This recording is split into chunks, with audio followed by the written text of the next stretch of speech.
तो दूसरे चरण की वोटिंग से पहले सियासी पारा हो गया है हाई और बड़ा सवाल ध्रुवीकरण वर्सेस तुष्टीकरण 2024 का समीकरण। आज की इस बहस में इसी पर करेंगे चर्चा। नमस्कार, आपके साथ मैं हूं सुरभि शर्मा, मेरे साथ है मेरी सहयोगी प्रतिमा मिश्रा। और आपको बता दें, बड़ी खबर है, बांसवाड़ा से लेकर अलीगढ़ तक प्रधानमंत्री मोदी के 2 बयानों ने चुनावी गर्मी को बढ़ा दिया है। प्रधानमंत्री मोदी ने 2 दिन में 2 बार घोषणा पत्र का हवाला देकर कांग्रेस पर गंभीर आरोप लगाए हैं। बता दें आपको, पीएम मोदी के बयान के खिलाफ कांग्रेस चुनाव आयोग तक पहुंच गई। कांग्रेस के खिलाफ बीजेपी ने भी चुनाव आयोग में शिकायत की। ऐसे में सवाल यह है कि क्या ध्रुवीकरण वर्सेस तुष्टीकरण के मुद्दे पर 2024 का चुनाव लड़ा जाएगा। इस बीच बड़ी खबर सुरभि, बिल्कुल बड़ी खबर यह कि प्रधानमंत्री नरेंद्र मोदी का बांसवाड़ा और अलीगढ़ के दोनों बयान चर्चा से पहले सुनने बहुत जरूरी है प्रतिमा, जहां पर उन्होंने घोषणा पत्र का जिक्र कर कांग्रेस का घेराव किया। मेरी माता और बहनों की जिंदगी में सोना वो सिर्फ शो करने के लिए नहीं होता है, उसके स्वाभिमान से जुड़ा हुआ है। उसका मंगलसूत्र वो एक सोने का कीमत का मुद्दा नहीं है, उसके जीवन के सपनों से जुड़ा हुआ है। तुम उसे छीनने की बात कर रहे हो अपने मैनिफेस्टो में। गोल्ड ले लेंगे, सबको वितरित कर देंगे। और पहले जब उनकी सरकार थी, उन्होंने कहा था कि देश की संपत्ति पर पहला अधिकार मुसलमानों का है। इसका मतलब ये संपत्ति इकट्ठी करके किसको बांटेंगे? जिनके ज्यादा बच्चे हैं उनको बांटेंगे। वो सर्वे करना चाहते हैं कि जो नौकरी पेशा वर्ग है, जो कर्मचारी है, उन्होंने अपनी बच्चों की पढ़ाई के लिए, बच्चों की शादी के लिए जो एफडी की है, फिक्स डिपॉजिट की है, किसकी कितनी सैलरी और कितनी एफडी है, उसकी भी जांच होगी। किसके पास 1 वाहन है, किसके पास 2 वाहन है, उसकी भी जांच होगी। यानी किसके पास कितनी जमीन है, उसकी भी जांच होगी। व्हीकल कितने हैं, उसकी जांच होगी। कांग्रेस इसका सर्वे कराएगी और फिर कांग्रेस कब्जा करेगी। सरकार के नाम पर कब्जा करके आपकी संपत्ति को छीन करके बांटने की बात कर रही है। कांग्रेस यहां तक जाएगी। तो सुना आपने प्रधानमंत्री मोदी के इस बयान के बाद से ही सियासत गरमाई हुई है। कांग्रेस ने कल प्रधानमंत्री मोदी के बयान के खिलाफ चुनाव आयोग पहुंचकर शिकायत भी दर्ज करवा दी है। आइए आपको सुनवाते हैं पीएम मोदी के बयान पर कांग्रेस की ओर से क्या कुछ कहा गया। तो घोषणा पत्र पर घमासान और इसी चुनावी घमासान के बीच अब चर्चा की शुरुआत करते हैं। आपको बता दें, बीजेपी प्रवक्ता शिवम त्यागी इस वक्त हमें ज्वाइन कर चुके हैं। कांग्रेस नेता वरुण पुरोहित इस वक्त हमें ज्वाइन कर चुके हैं। एआईएमआईएम के प्रवक्ता मेहरुद्दीन रंगरेज इस वक्त हमें ज्वाइन कर रहे हैं और वरिष्ठ पत्रकार रामकृपाल सिंह हमारे साथ हैं। और शिवम, ये बयान आपने सुने होंगे जहां झूठा नरेटिव, झूठ जनता के बीच में रखे जा रहे हैं और यह भी कि घोषणा पत्र को देखते हुए ये साफ तौर पर हिंदू मुसलमान की लड़ाई के तहत एक बार फिर से जनता के बीच जा रहे हैं और जाति धर्म को देखते हुए ये मुद्दे बहुत महत्वपूर्ण है। इसीलिए पीएमओ को भी घोषणा पत्र भेज रहे और इलेक्शन कमीशन में भी शिकायत। नहीं, भेजने की आवश्यकता ही नहीं है। सबसे पहले तो जो इनका मैनिफेस्टो है, उस मैनिफेस्टो में और मुस्लिम लीग के 1936 के मैनिफेस्टो में कोई फर्क नहीं है। भारतीय जनता पार्टी ने उस पर इनको आईना दिखाया। उसके बाद आज अगर हम बात करें, इनका पेज नंबर 6 और पेज नंबर 27 खुले तौर पर कहता है कि सबसे पहले क्या करेंगे कि सोशो बेस पे जो है एक जो है सर्वे कंडक्ट कराएंगे। सर्वे कंडक्ट कराने के बाद उसके बाद जितनी भी सारी चीजें हैं उसमें देखेंगे कि किस कास्ट के पास कितना क्या है और उसके बाद जो है रेवोल्यूशनरी वर्क करेंगे। ये खुद तेलंगाना की रैली में राहुल गांधी ने कहा है कि रीडिस्ट्रीब्यूशन ऑफ वेल्थ करेंगे। रीडिस्ट्रीब्यूशन ऑफ वेल्थ का मतलब क्या है भाई? किसके पास कितना पैसा है सबसे पहले ये जानेंगे। उसमें आपके पास ज्वेलरी कितनी है, उसमें आपके पास गाड़ियां कितनी है, उसमें आपके पास घर कितने हैं, उसमें आपके पास जमीन कितनी है, सबसे पहले तो ये जानेंगे। उसके बाद रीडिस्ट्रीब्यूशन ऑफ वेल्थ करेंगे। राहुल गांधी कौन होते हैं भाई रीडिस्ट्रीब्यूशन ऑफ वेल्थ करने वाले? टैक्सेस के बाद पहले से ही डिस्ट्रीब्यूशन रीडिस्ट्रीब्यूशन हो चुका है वेल्थ का। अब किसके पास कितनी वेल्थ है उसको कांग्रेस को जानने में क्या इंटरेस्ट है? और अगर है भी तो रीडिस्ट्रीब्यूशन कैसे होगा भाई? किसको दोगे? किसको दोगे? जिसके बच्चे ज्यादा हैं उसको दोगे, या फिर किसको देने वाले हो? या फिर जो रोहिंग्यास इस देश में हैं आप उनको देने वाले हो, या फिर जो घुसपैठी हैं आप उनको देने वाले हो? किसको देने वाले हो? मुझे लगता है आप लोग जनता को बहुत भोला भाला समझते हैं, जनता बहुत समझदार है। कहा क्या जा रहा है और नरेट क्या किया जा रहा है उसमें बहुत फर्क है। बेहतर यही होगा कि वरुण आप ही जवाब दें जो शिवम कह रहे हैं उस पर। प्रतिमा जी और सुरभि जी, आपको हनुमान जयंती की शुभकामनाएं। बजरंगबली के आपके ऊपर कृपा बनी रहे। देखिए, लड़ाई ध्रुवीकरण और तुष्टीकरण की नहीं है, लड़ाई निजीकरण की, पाखंडकरण की, झांसाकरण की, इसकी लड़ाई है। जिस हिसाब से लोग चल रहे हैं, दूसरे ने क्या लिखा क्या नहीं लिखा मैनिफेस्टो, भाई 10 साल से आप सत्ता में हो, आप जवाब क्यों नहीं देते हो? आप लाए हेल्थ का आयुष्मान योजना 70 साल से ऊपर को मिलेगा, पूरे देश के लिए क्यों नहीं लाए? हम राजस्थान में लाए थे, 25 लाख तक की चिरंजीवी योजना सबके लिए थी और सबने उसका लाभ उठाया और सबने तारीफ की दुनिया भर में। हेल्थ मॉडल की मेडिकल जो जरूरतें होती हैं उसकी, उस पर नहीं करते। हम RTI लाए, हम RTE लाए, मनरेगा लगाए, कितनी चीजें लाए सोशल सिक्योरिटी की, डेमोक्रेसी को मजबूत करने की। आज 10 साल बाद भी प्रधानमंत्री जब पहले फेज में 10% जो है वोटिंग नीचे आ गया ग्राफ, तो अब ये परेशान हो रहे हैं। अब मुझे बताइए, बीजेपी जाएगी चुनाव आयोग में, अभी आप दिखा रहे हो कि टाइम बढ़ाया जाएगा, जो फर्स्ट फेज का टाइम कम हो गया उसका क्या होगा? फिर टेक्निकली पॉसिबल है क्या? वरुण सर, इस बात का जवाब दे दीजिए ना, जो वो कह रहे हैं कि सर्वे की बात कही गई है खुद राहुल गांधी की तरफ से, डिस्ट्रीब्यूशन ऑफ वेल्थ का मतलब क्या है, वो क्लैरिटी रख दीजिए फिर सामने, अगर मैनिफेस्टो में ऐसा कुछ नहीं है तो। आप जो वेल्थ डिस्ट्रीब्यूशन की बात कर रहे हो, कई आर्टिकल छप चुके हैं कि देश की सारी जो पूंजी है, वेल्थ है, कुछ लोगों के हाथ में जाती जा रही है, क्योंकि इनकी पूंजीवादी मानसिकता, उसकी सोच है, प्रवर्तक है, इसलिए घबरा रहे हैं। इनका जो है टोटल पूंजीवादीकरण करना चाह रहे हैं देश का, वो पॉसिबल नहीं है। इकोनॉमिक रिसोर्सेज कम है, पब्लिक ज्यादा है, वहां पे पूंजीवाद नहीं चल सकता, भारतीय समाजवाद ही चलेगा। भारतीय समाजवाद को कहते ही क्या कोरिलेट करते हैं? सोवियत संघ का, USSR का था, साम्यवाद या चीन का था, उससे जोड़। शिवम, आप जवाब दीजिएगा और ये भी बताइएगा कि 10 साल के काम, जो विकास के मुद्दे हैं, ये सब कम पड़ रहे हैं क्या? कि 18 साल पुराने बयान को अब यहाँ वापस लाकर कोट किया जा रहा है और उसके आधार पर ये तमाम बातें कही जा रही? सबसे पहली बात तो ये कि जो इन्होंने कहा कि भाई हम इसको रिडिस्ट्रीब्यूट करेंगे, कुछ लोगों के पास एक वेल्थ है, उसका कोई मॉडल है इनके पास? किससे छीनकर किसको देने वाले हैं, उसका कोई मॉडल है इनके पास? दूसरी बात, जो आपने कहा कि 18 साल पुराने बयान को, बिल्कुल नहीं, 18 साल पुराने बयान की बात ही नहीं है। तेलंगाना की रैली में राहुल गांधी ने कहा है कि हम वेल्थ रीडिस्ट्रीब्यूट करेंगे। अगर इस देश में ये मॉडल होता है या किसी भी देश में ये वामपंथ का ये मॉडल होता है तो देश वेनेजुएला हो जाता है। ये कौन है, ये कौन अथॉरिटी है, ये कौन सी एंटिटी है वेल्थ को रिडिस्ट्रीब्यूट नहीं, तो तभी तो ये सवाल किया ना कि अब वेल्थ सर्वे कराने की बात कही है, हालांकि एक दूसरे में बांटने की बात यहां पर नहीं कही गई थी। इसी आधार पर मैंने आपने जो सवाल किया वरुण जी से कहा कि आखिर कैसे होगा ये वेल्थ डिस्ट्रीब्यूशन, ये जरा क्लैरिटी दे दीजिए अगर ऐसा कुछ नहीं है तो। मैं आती हूं वापस आपके पास, लेकिन उससे पहले कोई जवाब आया नहीं आपके। चलिए, वरिष्ठ पत्रकार है, वो हमें ज्यादा बेहतर बता पाएंगे कि आखिर इन बयानों का मतलब क्या निकलता है और जनता कैसे समझती है। रामकृपाल सर, आखिर क्यों ना इस मुद्दे को अब दूसरे चरण के चुनाव से पहले ये समझा जाए कि किस तरीके से तुष्टीकरण और साथ ही जिस तरीके से ये मुद्दे जाति आधारित होते हुए जनता के बीच जा रहे हैं, क्या ये लड़ाई अब एक बार फिर से 2024 की धर्म के आधार पर हो रही है?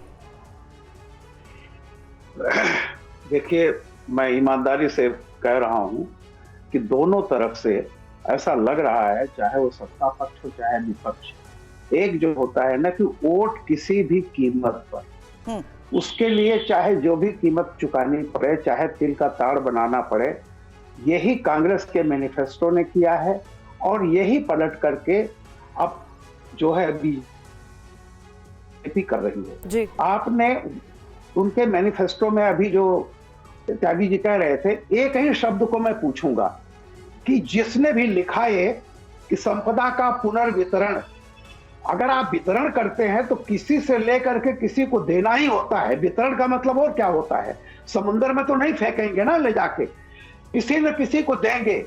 ये वेल्थ का डिस्ट्रीब्यूशन का जमाना ये रसिया, चाइना, क्यूबा में फेल हो चुका है।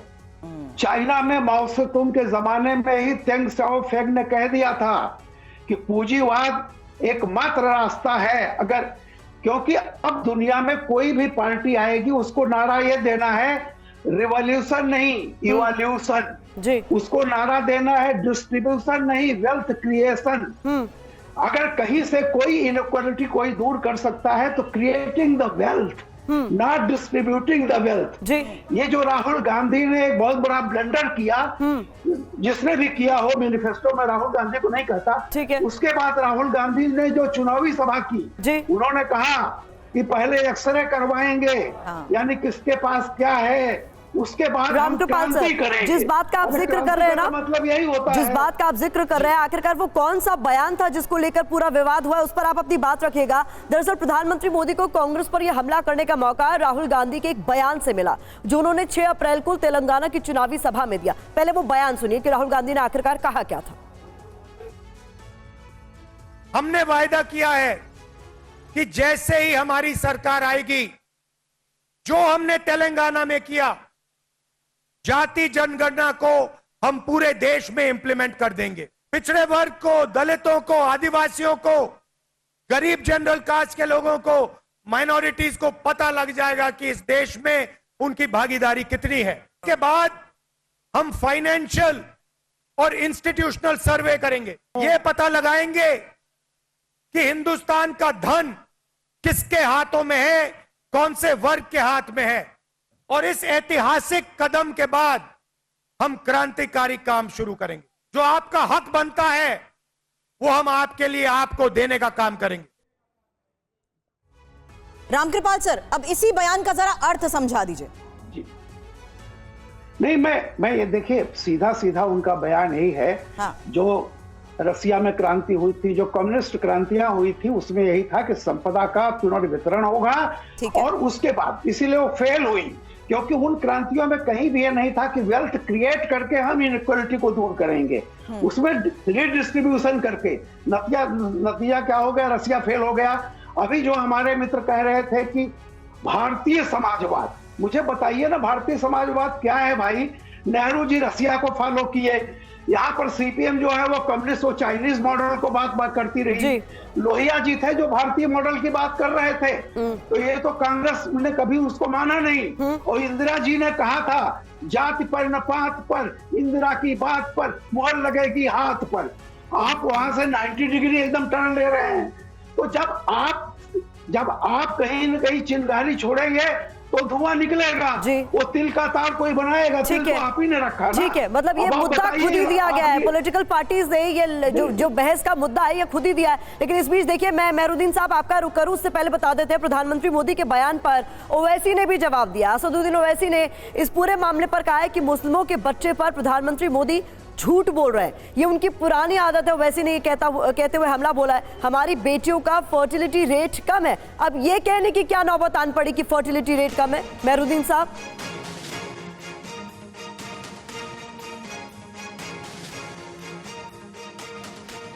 बोलते हैं कि हम बच्चे ज्यादा पैदा करते हैं। नरेंद्र मोदी के आपके 6 भाई नहीं हैं?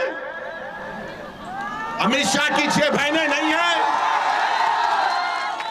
क्या रविशंकर प्रसाद की 7 भाई बहन नहीं है? मगर दिखता कौन? मुसलमान ज्यादा बच्चे पैदा कर रहे हैं। अरे झूठ बोल रहे हो तुम। तुम्हारी गवर्नमेंट का आदादोशुमार डेटा कह रहा है कि मुस्लिम हमारी बेटियों का जो फर्टिलिटी रेट है उसमें कमी आई है। मगर ये पुरानी आदत, ये बच्चे पैदा कर रहे हैं, ये बच्चे पैदा कर रहे हैं। नरेंद्र मोदी जी क्यों इतना झूठ बोल? मेहरुद्दीन साहब, ओवैसी को आपने सुना, उनकी तरफ से साफ तौर पर कहा है प्रधानमंत्री मोदी झूठ बोलते हैं। हालांकि ये उनका नया बयान नहीं है, लेकिन वो ये कह रहे हैं कि हमारी मुस्लिम बेटियों का तो फर्टिलिटी रेट कम है। तो मतलब इस तरीके की बातें करने का क्या औचित्य है? देखिए, जब मोदी जी को कोई अपने मुद्दे उनके पास नहीं है तो वो बार बार कपड़ों से पहचानने की बात करते हैं। उनके जो नेता 80-20 की बात करते हैं, शमशान कब्रिस्तान की बात करते हैं, मुस्लिम लीग की बात करते हैं, पाकिस्तान की बात करते हैं, मुगलों की बात करते हैं, लव जिहाद की बात करते हैं। क्या ये देश के मुद्दे हो सकते हैं? देश का मुद्दा महंगाई और बेरोजगारी है, जिस पर चुनाव लड़ा जा रहा देश में, और मुद्दों की राजनीति देश में होती है। मगर जो ये बार बार वादा करके आ रहे, जो मैनिफेस्टो लेकर आए थे अपना कि हम हर साल 1 साल में 2 करोड़ लोगों को रोजगार देंगे, महंगाई कम कर देंगे, डॉलर कम कर देंगे, काला धन लेकर आ जाएंगे, 100 एम्स बनाएंगे, तो जितने भी इनके वादे हैं, जब वो जो है जब जमीन पर लोगों तक नहीं पहुंच पा रहे, तो अब तो मतलब आप शिवम इसका जवाब दे दीजिए ना। वो सीधा ये सवाल उठा रहे हैं, जाति धर्म आधारित मुद्दे क्यों उठा रहे हैं? क्यों अपने काम का बोलबाला के करते हुए क्या जनता के बीच नहीं जा सकते? मुद्दे कम पड़ गए क्या? कुछ भी नहीं हो पाया क्या? पिछले 4 महीने में आपने देखा होगा कि मेरे देश के प्रधानमंत्री, मेरे देश के गृह मंत्री, प्रधानमंत्री जिस भी रैली में गए, किसी भी न्यूज चैनल के कॉन्क्लेव में गए, हमने सिर्फ अपनी गारंटी पर बात की, हमने एम्स पर बात की, हमने IIT, ट्रिपल IIT पर बात की, हमने इस देश में रोजगार पर बात की। लेकिन अगर आप मैनिफेस्टो में कोई लाइन डालकर किसी पर्टिकुलर कम्युनिटी को अपीज करना चाहते हो, अगर आप किसी कम्युनिटी को ये असिस्टेंस देना चाहते हो कि वेल्थ रिडिस्ट्रीब्यूशन में एक जगह से दूसरी जगह जाएगी, अगर एक पर्टिकुलर कम्युनिटी को, पर्टिकुलर एक बोर्ड को आप लुटियंस दिल्ली की 123 प्रॉपर्टीज दे दोगे, अगर आप इस तरह की बातें करेंगे, अगर सिद्धारमैया कहेंगे कि मैं वेल्थ रीडिस्ट्रीब्यूट करूंगा मुस्लिम्स में टू बी स्पेसिफाइज, तो माफ कीजिए आप बचकर नहीं जा सकते। नहीं शिवम, लेकिन ये काम क्या केवल कांग्रेस पार्टी कर रही है? कांग्रेस से तो मैं जवाब चाहूंगी, लेकिन ये काम क्या कांग्रेस पार्टी कर रही है? 2017 में कब्रिस्तान शमशान, 2019 में कपड़ों से पहचान और 2024 के बयान तो अब अभी आप सुन ही रहे। तो अगर कब्रिस्तान के लिए जमीन अलॉट होगी और वहां पर दिया जाएगा तो आप कहते हैं कि हम उसको उठाए ना? अगर आपको लगता है कि आज अगर इस तरह की बातें कांग्रेस करती है, मैनिफेस्टो में लिखती है, तो हम उसको उठाए ना? अगर वेल्थ रिडिस्ट्रीब्यूशन की बात कांग्रेस करती है तो हम उसको उठाए ना? हम बिल्कुल उठाएंगे। आप मत लिखिए मैनिफेस्टो में, कौन उठाएगा? अगर आपने 1936 का मैनिफेस्टो मुस्लिम लीग का कॉपी नहीं किया होता तो उस बात पर सवाल जवाब होता है। देश के मुद्दे मंदिर मस्जिद हो सकते हैं? अरे शिवम भाई मैं आपसे एक सवाल पूछ रहा हूं, क्या देश के मुद्दे हिंदू मुसलमान हो सकते हैं? अरे सुनिए, प्रधानमंत्री जो हैं वो देश के प्रधानमंत्री हैं या हिंदुओं के प्रधानमंत्री हैं? पहले ये बताइए, प्रधानमंत्री को शोभा देती है ऐसी भाषा? अरे पहले देश के एक पहले ऐसे प्रधानमंत्री हैं जिनके मुंह से ऐसे अल्फाज निकल रहे हैं, वो मुसलमानों को घुसपैठिया बता रहे हैं। शर्म आनी चाहिए उनको। और चुनाव आयोग खामोश बैठा है। अरे चुनाव आयोग क्या कर रहा है? हमारा चुनाव आयोग क्यों नहीं कार्रवाई कर रहा? पूरे देश के ताने बाने को खराब करना चाहते हैं मोदी जी। नहीं चलेगा। ठीक है, अब रुक जाइए, अब आप वरुण जी जवाब दे दे तो बेहतर होगा। ठीक है प्रतिमा जी, स्त्री धन की बात की, मंगलसूत्र की प्रधानमंत्री जी ने। हिंदू लॉ में एक होता है स्त्री धन, आप भी जानते हो, सब जानते। घर में स्त्रियां अपना 10,000, 20,000, 50,000, मिडिल क्लास की बात कर रहा हूँ, पूंजीपतियों की बात नहीं कर रहा हूँ, जिसमें ये कह रहे हैं पहला अधिकार पूंजीपतियों का, आम आदमी का नहीं। तो स्त्री धन को लूटा किसने? नोटबंदी से, इन लोगों ने। उसके बाद कितनी परेशान स्त्रियां हो रही हैं घर में। आप मिडिल क्लास की महिलाओं से आप बात करके तो सबका पैसा निकाल लिया, फिर डाल दिया, फिर 2-2 हजार रुपए खुद के लेने के लिए जैसे भीख मांग रहे हो, लाइन में लग रहे थे। इनका तो कोई नेता नहीं लगा, मैं लगा लाइन में, मैं प्रूफ दिखा सकता हूँ, आप देख सकते हो मेरी सब जिन बैंकों में लगा, आपको हिसाब दे सकते। तो ये जो कॉन्सेप्ट है, क्यों ला रहे हैं? हमारी मर्जी, हमको नहीं मिलती जनता वोट। हमारा मैनिफेस्टो अगर गलत है, जनता को पसंद नहीं है तो नहीं देगी। आप तो 10 साल का हिसाब दो ना। ILO की रिपोर्ट में कितनी बेरोजगारी, ILO को भी नकार दो। ILO तो 1916 बना था, फर्जी बना था। आप ये आंकड़े निकालोगे वही सही होंगे। ये जो देश के अंदर सब पब्लिक समझ रही है, 10% पोलिंग क्यों कम हुई? इसलिए कम हुई कि लोग इनके पाखंड से, मक्कारीकरण से उदासीन हो गए। और अब ये आप मुझे बताइए, नहीं घबरा रहे थे तो क्यों जा रहे हैं चुनाव आयोग के बाद कि समय बढ़ाएं, समय बढ़ाएं? समय बढ़ा सकता है एक फेज में कितना, दूसरे फेज नहीं, वो तो उनका ये तर्क है ना कि मौसम और गर्मी को देखते हुए जो हालात हैं उस आधार पर वो कहना चाहते हैं कि जनता बाहर निकलने से परहेज ना करे, इसलिए थोड़ा शाम के वक्त टाइमिंग बढ़ा दिया जाए। लेकिन रामकृपाल सर, अब तो इलेक्शन कमीशन का रुख कांग्रेस भी कर चुकी है और जाहिर सी बात है इलेक्शन कमीशन इस बात से वाकिफ है ना मैनिफेस्टो में क्या है। अगर कुछ ऑब्जेक्शनेबल है भी तो ऐसा तो नहीं हो सकता कि election commission is not aware कि कांग्रेस के मैनिफेस्टो में किस तरीके से बातों की मेंशनिंग की गई है, मुद्दों की मेंशनिंग है। देखिए, जैसा मैंने कहा ना कि कुछ चीजें ऐसी होती हैं कि जिन पर उनका इशारा क्या होता है। तो देखिए, जैसा मैंने कहा कि विनेबिलिटी किसी भी कीमत पर, अगर आप तिल छोड़ेंगे तो तिल का तार वो बनता है। जो बातें मोदी जी कह रहे हैं मैं मानता हूं, कोई मैनिफेस्टो में क्लियर नहीं है। विपक्ष यही तो कह रहा है ना कि पीएम इस तरीके से बात, तिल का ताड़ बनता है, ठीक है, लेकिन आप अगर जनता के बीच जाकर इस तरीके से शब्दों का इस्तेमाल करते हुए बात कहेंगे तो वो बात का संदेश तो दूर तक जाएगा। और यही कांग्रेस कह रही है कि संदेश सही दिशा में नहीं जा रहा, इसलिए खुद पीएम से मिलने का तक का उन्होंने वक्त मांग लिया मल्लिकार्जुन खड़गे ने। बिल्कुल मैं इस बात को मानता हूं कि बिल्कुल नहीं जाना चाहिए और जिस तरह से चीजें हो रही हैं। लेकिन मैं इसमें बता दूं कि ये कुछ चीजें ऐसी होती हैं जैसे चिकोटी काट के चला जाना कि और ये मानना कि वो रिएक्ट नहीं करेगा, काटा इसलिए गया कि वो रिएक्ट करे।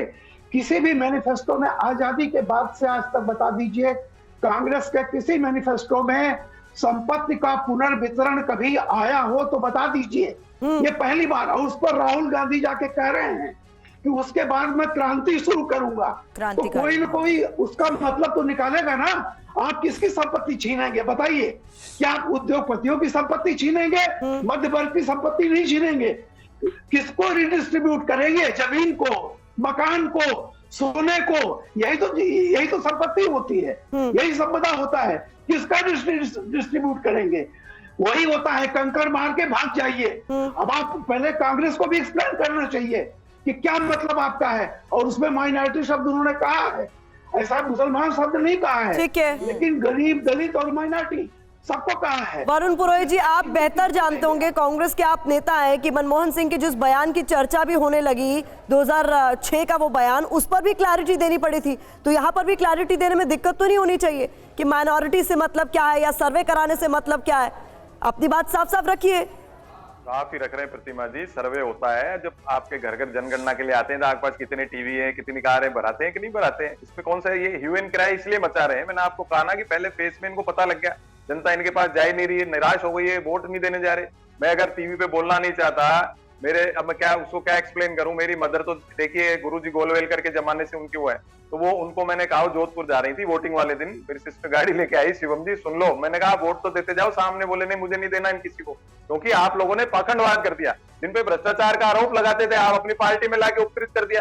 तो जो एक पार्टी विद द डिफरेंस या नेता with the difference Modi ji थे वो समाप्त हो गया। अब सारी जनता कह रही थी सब एक से हैं, सब एक से हैं। तो जो जनता के अंदर जो एक आशा जगी थी मोदी जी को देख करके, वो निराश हो गए कि सब एक से हैं, वही भ्रष्ट इनके पास चले गए, वही भ्रष्ट दूसरी पार्टियों में। ये तो हो गया कॉन्सेप्ट। अब आप जो कह रहे हो redistribution of wealth, Nehru ji की जो मिक्स्ड इकोनॉमी थी उससे देश इतना खड़ा हुआ था देश के अंदर। अब उसको क्या किया, संस्थानों को सब बेचे जाने, रेलवे बेचो, LIC बेचो। ऐसा भाई क्या आपको हवस है पूंजीवाद की? मेरे समझ में नहीं आ रहा। आपको रेलवे बेचने की बजाय किसी पूंजीपति को देना था तो आप उसको फाइनेंस करते, वो अपना रेलवे स्टेशन बनाता, अपनी रेलगाड़ी बनाता। हमारी रेलगाड़ियां बनी बनाई जनता के पैसे की। हवाई अड्डे आम जनता बुलेट ट्रेन में ट्रेवल करेगी क्या? आम जनता को पहले रोटी चाहिए, उस पर आपका फोकस नहीं है। हम 80 करोड़ को राशन दे रहे हैं, अब 80 करोड़ आदमी को दे रहे हो कि 80 करोड़ राशन कार्ड पे दे रही है, एक्सप्लेन नहीं करते आप। आपकी बात का शिवम ही जवाब देना चाहते हैं। और शिवम, ये बात तो इसी ग्राउंड पर कही जा रही है ना कि पहले चरण के बाद दूसरे चरण में धर्म का दाव खेलने की वजह यही है कि पहले चरण में जो जिस तरीके से जनता का रुख रहा है उसमें हार का सामना करना पड़ा।